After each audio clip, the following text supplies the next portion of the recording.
ఒకసారి రిమైండ్ చేస్తున్నా. ఎందుకు చేస్తా ఉన్నాను రిమైండ్ అంటే, ఒక వ్యక్తి ఒక రిజర్వేషన్ అంశంలో ఒక కులానికి సంబంధించి ఒక ప్రాతినిధ్యం నేను వహిస్తున్నా, దానికి సంబంధించి మీరు అందరూ ఏకంగండి అని పిలుపునిచ్చినటువంటి సందర్భంలో అదే కులానికి సంబంధించినటువంటి వ్యక్తులు అన్ని పార్టీల్లో కూడా ఉన్నారు. అన్ని పార్టీల్లో ఉన్నారు. ఈరోజు వైఎస్ఆర్ కాంగ్రెస్ పార్టీలో కాపులు ఉన్నారు, తెలుగుదేశం పార్టీలో కాపులు ఉన్నారు, జనసేనలో ఉన్నారు, కొద్ది గొప్ప బీజేపీలో కూడా ఉన్నారు, అన్ని రాజకీయ పార్టీలో ఉన్నారు. కానీ అతను ఒక రాజకీయ పార్టీగా ముద్ర వేసేసి అంటగట్టినటువంటి నేపథ్యాన్ని రేపొద్దున ఏమని వాళ్ళు మళ్ళీ సమర్థిస్తా మాట్లాడతారు. ఇది నైతికత కాదా అనేది ఖచ్చితంగా అంశం వస్తుంది కాబట్టి దాన్ని రిమైండ్ చేస్తున్నా. సో అంతవరకు నేను కన్ఫైన్ అవుతున్నా. ఇంకెక్కువ కూడా నేను ముద్రగడ గారు అంటే గౌరవం ఉంది, అట్లానే వంగవీటి రంగ గారి ఫ్యామిలీ అన్నా కూడా గౌరవం ఉంది. వాళ్ళు ఎక్కడ ఉంటారు, వాళ్ళు రాజకీయంగా ఏం డెసిషన్లు తీసుకుంటారు అనేది వాళ్ళకి సంబంధించిన అంశం. సో ఆయన ఆ పార్టీలోకి వెళ్తే మేము ఆయన తిట్టడమో ఆయన ఇష్టం, ఆయన ఏ పార్టీలోనే ఉండొచ్చు.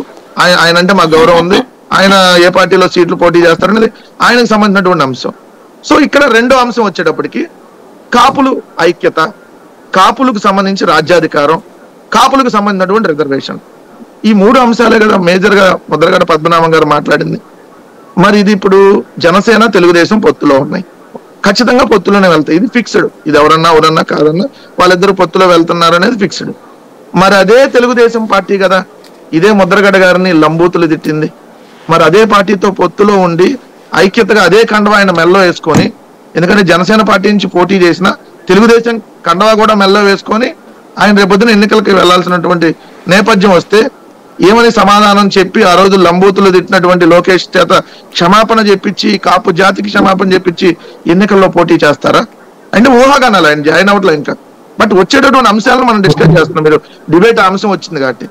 సో ఇదే మరి పవన్ కళ్యాణ్ చేతగానాడు, అతను ఒక అసమర్థుడు అని చెప్పి మాట్లాడినటువంటి ముద్రగడ గారు మళ్ళీ యూటర్న్ తీసుకొని లేదు చంద్రబాబు నాయుడు వైపు వెళ్తేనే మేము సమర్థులు అవుతాం, చంద్రబాబు నాయుడే కాపులకి న్యాయం చేయగలుగుతాడని చెప్పి, మరి కాపుల రిజర్వేషన్ ఆ రోజు ఇవ్వలేదు కాబట్టి మళ్ళీ వస్తే జాయిన్ చేస్తాడంట. బీసీ ఈ దాకా ఉన్నాయి కదా, ఏబిసిడి ఎఫ్ లో జాయిన్ చేస్తారంట. సో బీసీ ఎఫ్ లో జాయిన్ చేస్తానికి నాకు హామీ వచ్చింది.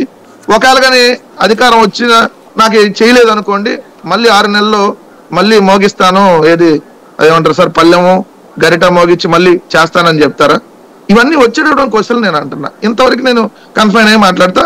అసలు అంశంలోకి వద్దాం. నిజంగా ఒక 2 minutes అయ్య గారు, నిజంగా ఒక వ్యక్తి వెంట కమ్యూనిటీ మొత్తం నడిచిద్దా? ఇది నిజంగా రాజకీయాల్లో పాజిబిలిటీ అయితే ఉన్న అంశమా?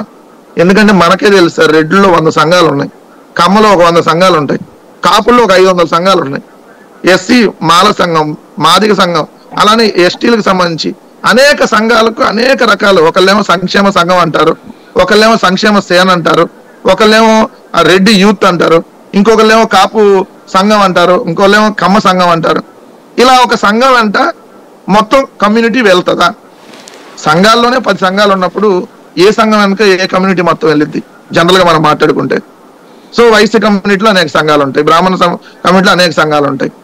సో అక్కడ ఉన్నటువంటి ఆ నాయకుడు వెళ్తే ఆ కమ్యూనిటీ మొత్తం దాని వైపు వెళ్తుందా? ముద్రగడ పద్మనాభం గారు వైఎస్ఆర్సీపీకి వచ్చారు అనుకుందాం సార్, జస్ట్ సపోజ్.